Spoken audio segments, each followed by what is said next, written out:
The loincloth belt of a sumo wrestler is about 6 to 7 meters long. Thank you guys for joining us today.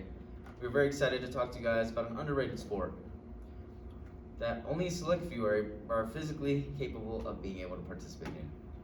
My name is Troy, this is Abby, Kyle, and Cole.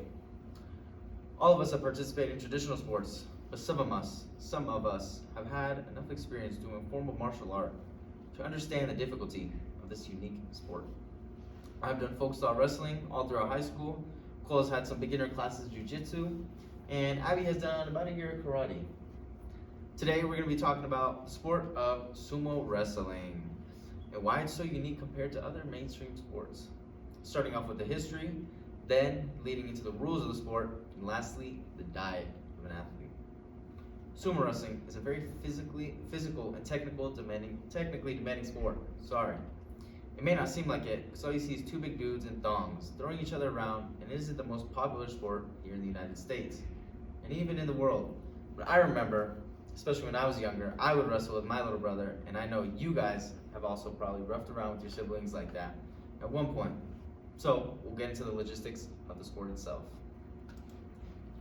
Sumo wrestling, Japan's national sport, is more than just a contest of strength.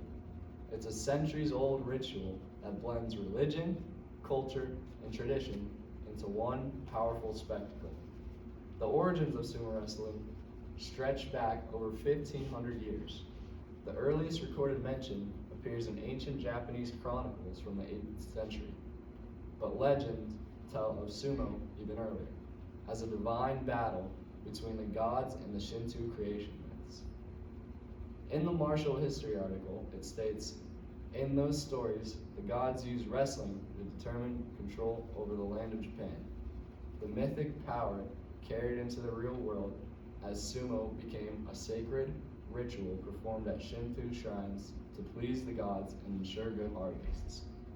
By the Heian period, around the 8th to 12th century, sumo evolved from a religious ritual into a form of entertainment for Japan's nobility. Matches were held at the imperial court, part ceremony, part sport. Later, during the Edo period in the 1600s, sumo became a more organized and popular among common people. This was when the first professional sumo stables were formed, and the rules, ranking system, and the distinctive ring called the doyo were established. Every movement in sumo carries meaning. The wrestlers, or rikishi, perform rituals before every match. They stomp the ground to drive away evil spirits. They throw salt in the air to purify the ring, and they clap their hands to call attention to the gods. What might look like simple gestures are actually echoes of centuries of spiritual practice. Today, professional sumo remains one of Japan's most respected traditions.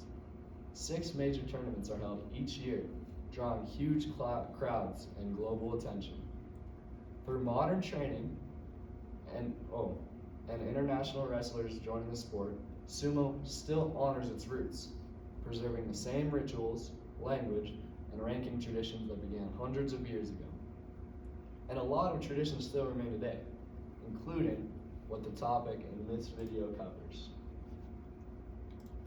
Why sumo wrestlers never wash their underwear. Wrestlers only wear a mawashi, a kind of traditional underwear, and fight almost naked, so as to show they're not cheating. If you've ever watched sumo before, I'm sure you can imagine what they look like immediately. But did you know that they never wash the mawashi, no matter how much sweat it holds or how dirty it gets? First, of many reasons, washing it will damage the fabric. Especially the higher ranking sumo wrestlers' mawashi are made from high-grade silk and could cost 700,000 to 1 million yen. Not washing mawashi is also meant for good luck, since it never washes away anything they've experienced or learned, but instead it will dry them in the sun and sanitize them with alcohol. The mawashi worn during daily training gets dirty more easily, so in that case they throw away the old one and buy a new one. If you'd like to learn more about Japanese social culture, Kyoto, the social problems of Japan, please check out my channel and subscribe.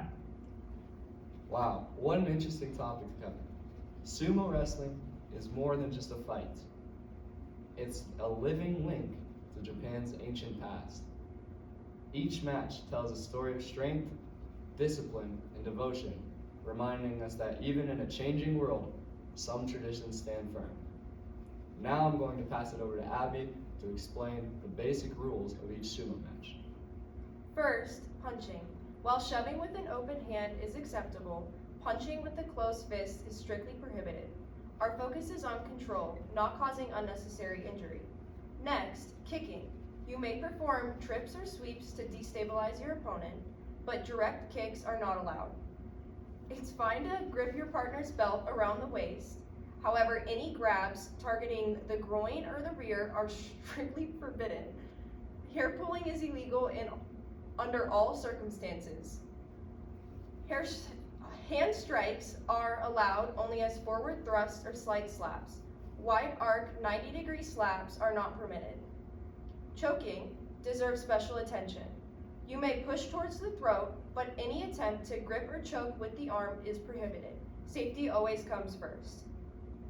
Sabori, or a tight belt grip from above, is also restricted. You must never crush your partner from above in a way that crumples their lower back. Finally, locked fingers. In a bear hug pose, locking your fingers in a prayer grip around your partner's back is not allowed. The grip should control, not endanger. If these rules are broken, the consequences are: first, demotion in rank. If a wrestler commits a serious violation, they can be demoted by one or more ranks. Losing rank is a serious punishment in sumo, bringing both social shame and financial loss. Second, suspension. Wrestlers may be suspended for multiple tournaments. Suspensions automatically lead to demotion in rank.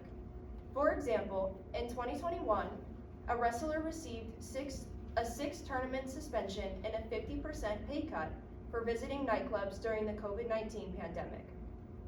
Third, forced retirement or banishment. In extreme cases, such as match fixing or acts of violence, the Japan Sumo Association may force a wrestler to retire or banish them entirely. A notable example is the 2011 match fixing scandal, where all wrestlers involved were forced to retire. Fourth, financial sanctions. The association can impose fines or pay cuts on wrestlers who violate the rules. Finally, stable master responsibility. Stable masters are responsible for their wrestlers' behavior. If a wrestler commits a serious offense, the stable master may also face punishment, including demotion or pay cuts. Here's a short video to help understand the rules of the sport.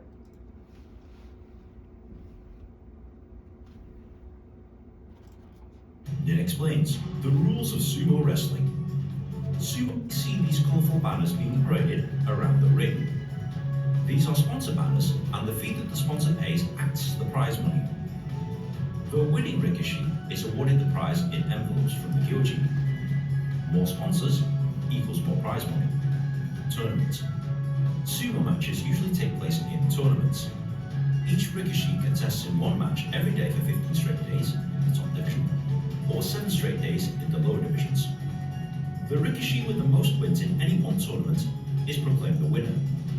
If 2 rikishi have the same record, they must fight each other to be crowned the tournament champion. Ranking.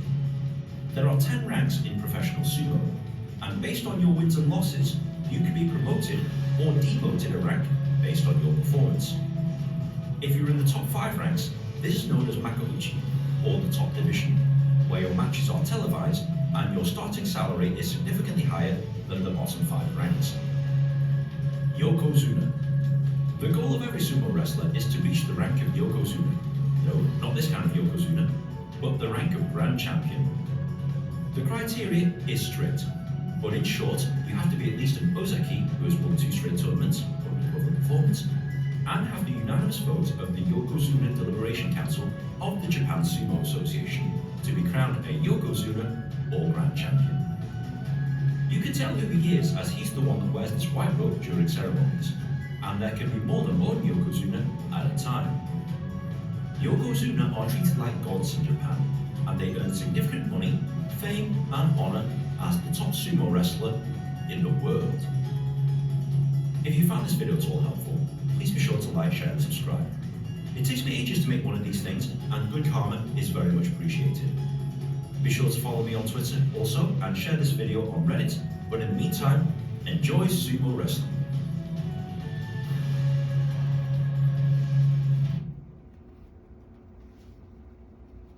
Next, Kyla will be talking about the diet of the sumo wrestlers.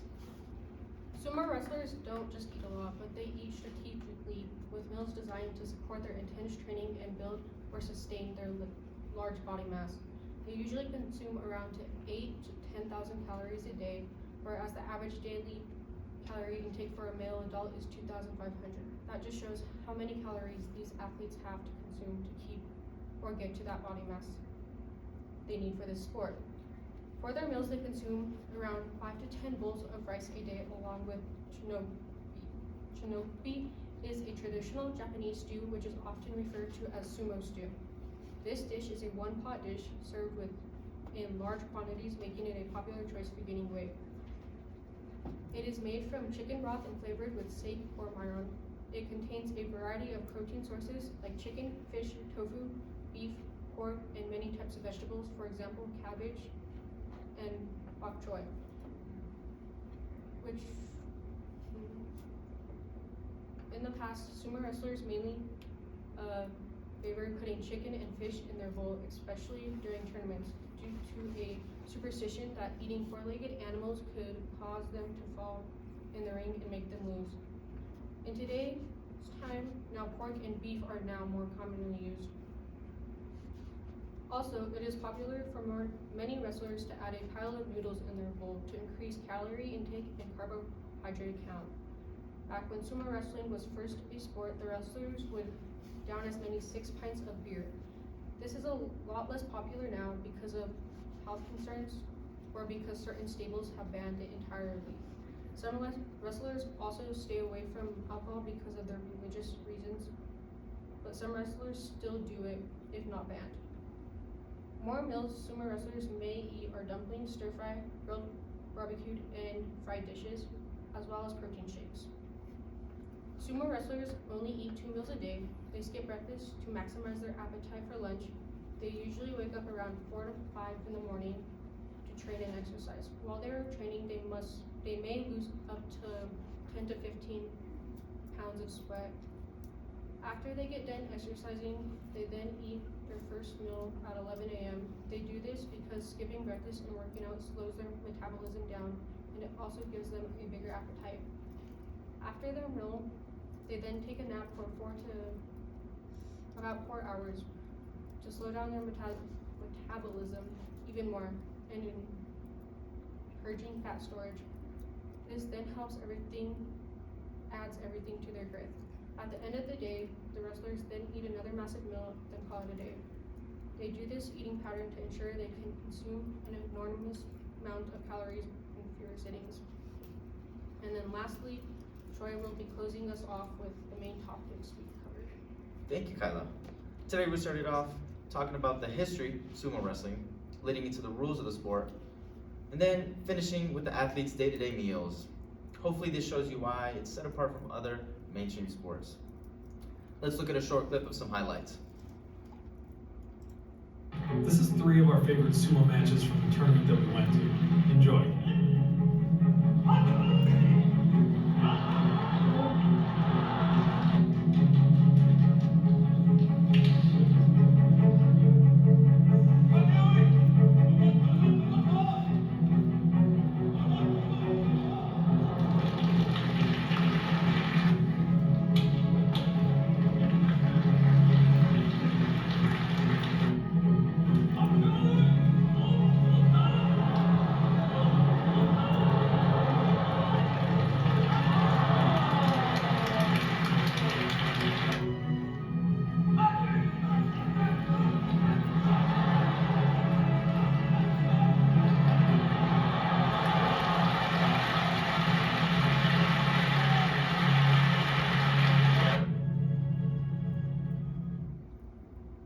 Beautiful, beautiful. Me and my team found sumo wrestling to be the most unique sport, so I encourage you to look into it yourself, so you might find it interesting. You never know, you might be the next Yokozuna champ. Thank you.